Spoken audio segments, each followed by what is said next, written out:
Update. Am I the a-hole for preventing husband from taking in nephews? Original post. My husband, 32 male, and I, 28 female, have been married for 2 years and together for 5. Until now, I would have said that we had a perfect relationship. But right now it seems like that's over, and I'm not sure who the a-hole is, if anyone. I grew up in a really bad abusive and neglectful situation. I've been to therapy and done the work, but there are still some issues that are just going to be permanent, I think. The two relevant here are that I need to have a calm, safe living space that is mine to function, and I do not do well around children. I don't hate children, but I was forced into raising 7 siblings and step-siblings when I was still a kid myself, and I will never be responsible for another kid for as long as I live. I've had my tubes removed to make absolutely sure there will never be an oops. My husband has known this since the beginning and also does not want children. His family situation is also not great, but he's still involved with them, mostly for his mom and nephew's sake. About a month ago, sister-in-law was murdered by her ex, who unalived himself as well. The boys were visiting mother-in-law, so thankfully they weren't in the house when it happened. Otherwise, I think they would be gone too. It's horrific. Mother-in-law, the boys, and my husband are devastated. Sister-in-law was not my favorite person in the world. She had a lot of the same traits my abusers had. But nobody deserves that, and I'm trying to be supportive of their grief. The problem is that there's nowhere for the boys to go. They were staying with mother-in-law, but her health is so poor that DHR decided she's not stable enough to have custody. Their father's family doesn't have anything to do with them, which is a long story by itself. My husband has a younger brother, but he has substance use issues and isn't in a good place to take on 2 kids. That leaves my husband and me as the only real family placement option. My husband isn't thrilled about bringing kids into this situation, but he feels like he has to keep them out of foster care, which I understand. Here's the problem. I absolutely do not want these kids living under the same roof as me. It's a PTSD trigger, but also they are understandably, for their situation, not the best behaved kids to start with. Add some hella trauma onto that, and those kids are going to need a lot of help. My husband swears that he will do everything for them, but I think he's being unrealistic. We got into a really nasty argument about it, and he said that this is a make or break moment for the marriage, because he's not backing down and he'll take the kids and divorce me if he has to. Our house was mine before we got married. I inherited it from my grandmother. I insisted on a prenup to protect it when we got married. My husband has a health issue that makes full-time work difficult, and he struggled at the best of times before we got married. If we split up, his chances of finding an affordable place to live nearby in the current market are not good. He's not quite disabled enough to receive disability. Frankly, if I and the house weren't part of the bargain, I'm not sure that DHR would place the kids with him. Where I might be the a-hole is that after he threw the D word at me, I told him that in that case he would need to move out of my house because he would no longer be welcome, go back to working full-time because I wouldn't be bankrolling an ex, and good luck taking care of 2 traumatized kids with his health, much lower income, and without stable housing. I think it hadn't occurred to him just how much he would lose access to, because we've always just shared without thinking about it. He's not speaking to me right now, and mother-in-law called and read me the riot act for financial abuse and abandoning family. I feel for the nephews, I really do, but I am not the person those kids need right now, and I feel like I was really clear from the very beginning that I would never be okay taking care of kids or living with them. I think we're cooked either way at this point, but am I the a-hole? Now for the top comments before reading the updates. It seems obvious to me that your husband should take the boys and go live with your mother-in-law. The 2 of them will be able to take care of the boys between them. They can supplement each other's incomes, and the kids will be safe. He's the one that brought up the D word. In your position, I would immediately speak with a divorce attorney and find out what your rights and responsibilities will be. Depending on where you live, you may have to pay a few years of alimony. But perhaps not, because he's the one leaving. But it is essential to know your rights. Either way, whether you cave and take the kids in, or he moves out, or the kids go into CPS custody, this marriage is probably done. Husband also needs to look into survivor's benefits for the children. Not the a-hole. The whole thing sucks and is very sad. You knew your limitations and made them clear to others. You can't be expected to move out of your own house. Could your husband move in with mother-in-law? Would her insurance cover some home care or compensate your husband for her care? I'm looking into that actually, because even if we split up, I don't want him to suffer. The problem is that a lot of welfare and social services have been cut, and he's one of the people that falls into the cracks of not being eligible for a lot of stuff that could help, but not physically able to handle a full-time job that would give him decent benefits. I have a social worker friend that I asked to look into what additional benefits they might be able to get, and whether it would hurt mother-in-law's benefits if my husband were living with her. It's terrible that people have to make these kinds of choices. Edit/mini update. There are a lot of responses and I'm trying to get to them all. I'm taking a PTO day to deal with some of this stuff and get myself back together. As a lot of you have said, there's no way back from this. And I think I'm going to go ahead and accept that now instead of dragging it out. The trust is gone. I made an appointment with a lawyer this morning, and from what I've read, an uncontested divorce could go pretty quickly and smoothly if we don't squabble over money. I don't have any interest in screwing him over, but I also won't be screwed over. I hate it. I wish this wasn't happening, but I've worked way too hard for a stable life to flush it down the toilet. I'm going to freeze my credit and lock down the accounts today in case he or mother-in-law get ideas and have the talk tonight. I'm also about to call the case manager contact at DHR and explain the situation so it's on record and they can start making a plan that doesn't include me as a part of the equation. I'm debating how much help I'm going to continue providing. I will continue to help my husband while he lives here, but I was also doing a lot to help out mother-in-law with things her health makes difficult and to allow her to put her energy toward the kids right now. And I think that's going to stop since it's not appreciated and the relationship is over. As far as the whole looking after a family thing, I don't believe in family. Family has done more harm to me than anything else in this world and provided not a single benefit.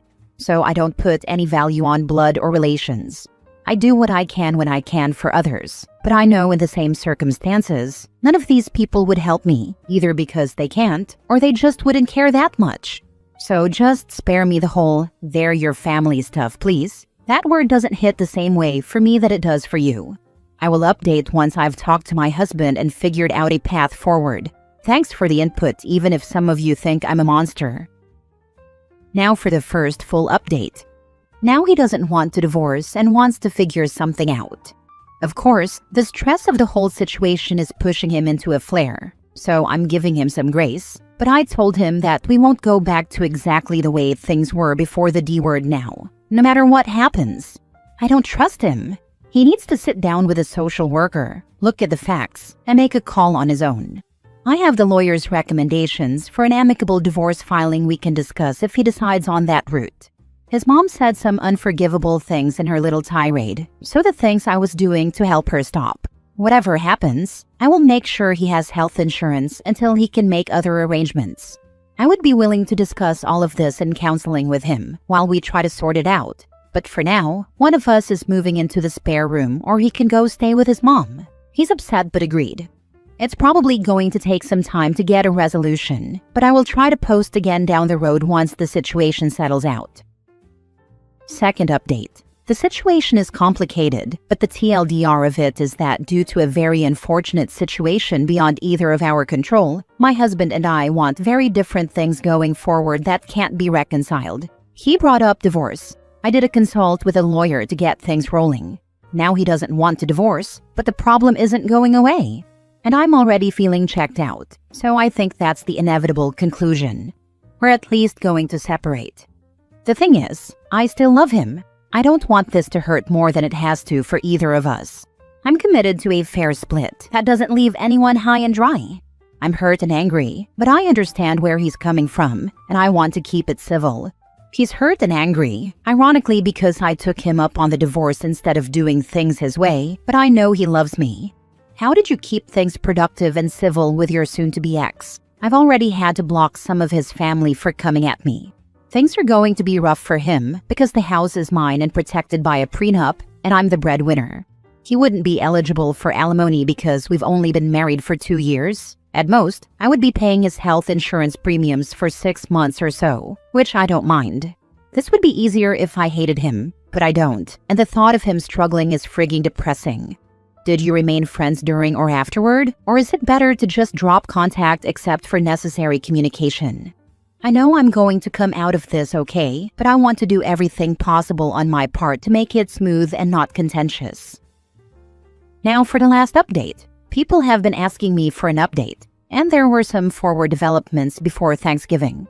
The bad news is that DHR decided my soon-to-be ex's medical situation rules him out as a primary guardian for the kids. He wouldn't be able to adequately care for them during a flare. Same for his mom. They have the same condition. His is worse than hers, but hers is more advanced. The good news is that the social worker talked the paternal relatives into agreeing to a DNA test. They didn't believe that the kids were really murderous a-holes bio children, and he and sister-in-law were keeping the situation on the down low because he was married, so they never established legal paternity. DNA was a match, so the grandparents on that side are taking the kids. What that means as far as visitation for my husband and mother-in-law is still being hashed out. But the whole thing has been de-escalated a lot, thanks to a really competent case manager. As far as the divorce, I'm going ahead with it and filing this week. He's moved back in with his mom.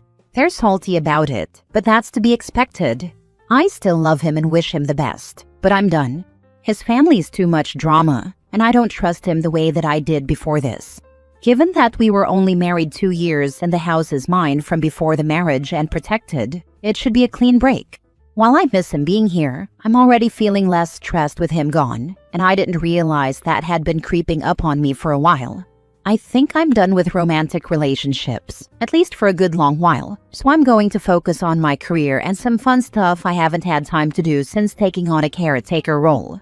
Thank you to those who offered support and advice. It sucks that any of this happened to begin with, but I think it's ending about as well as it could have at this point. I will be dropping contact with my ex's family, so I doubt I'll have anything else to update. Don't threaten divorce if you aren't ready for that possibility. Your soon-to-be ex would 100% have used divorce as a weapon again if you had caved into his demand. So the only option going forward was this. Good on you for sticking up for yourself. Hope those kids will turn out all right with their grandparents. I'm sure they're going through a whole lot right about now.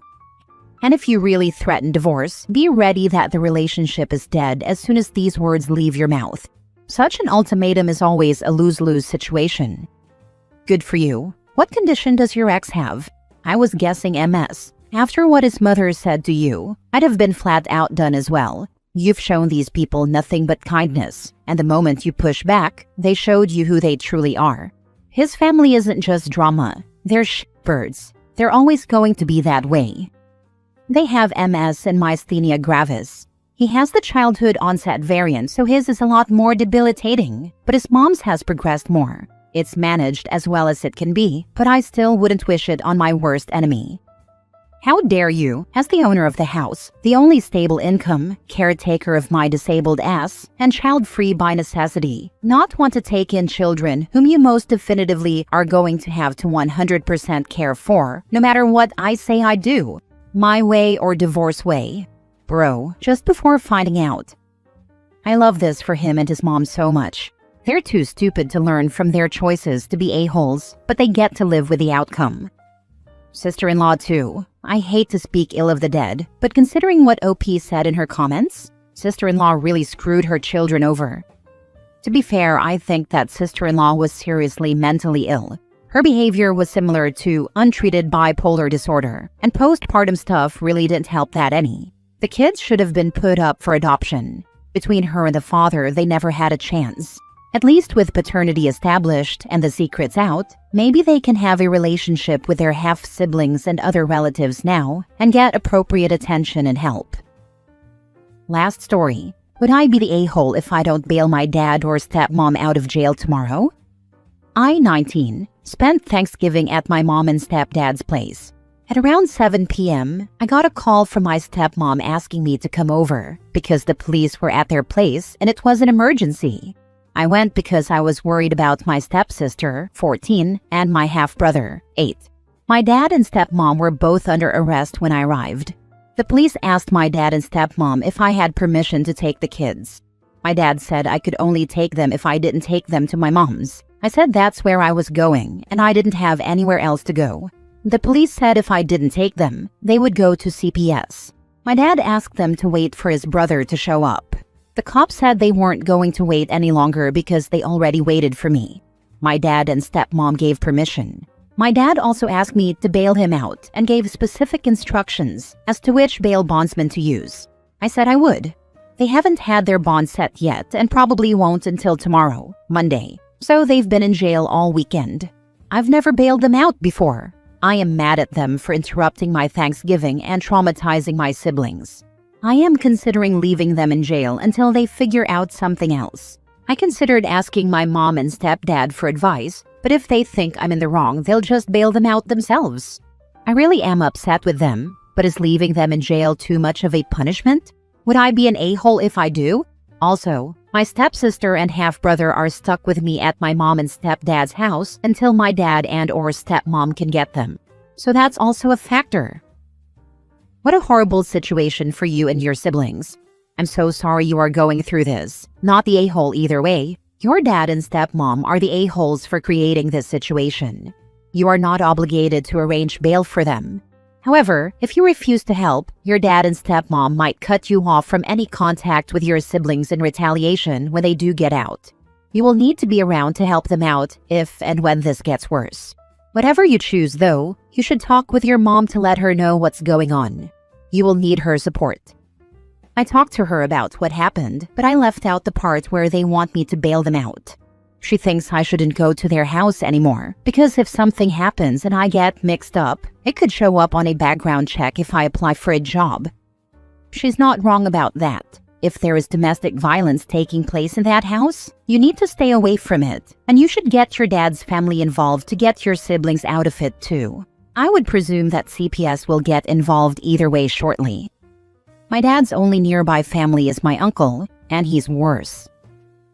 Now for the update. My stepmom was released from jail. No bond. My dad's bond is $1,000. I don't know if that's the 10% or the total amount. So my stepmom will be able to pick the kids up from school. When I get out of class, I'll take their stuff back over to them. Since the kids are fine, I consider dad's bail not my responsibility. His wife can take care of it or not at her own discretion.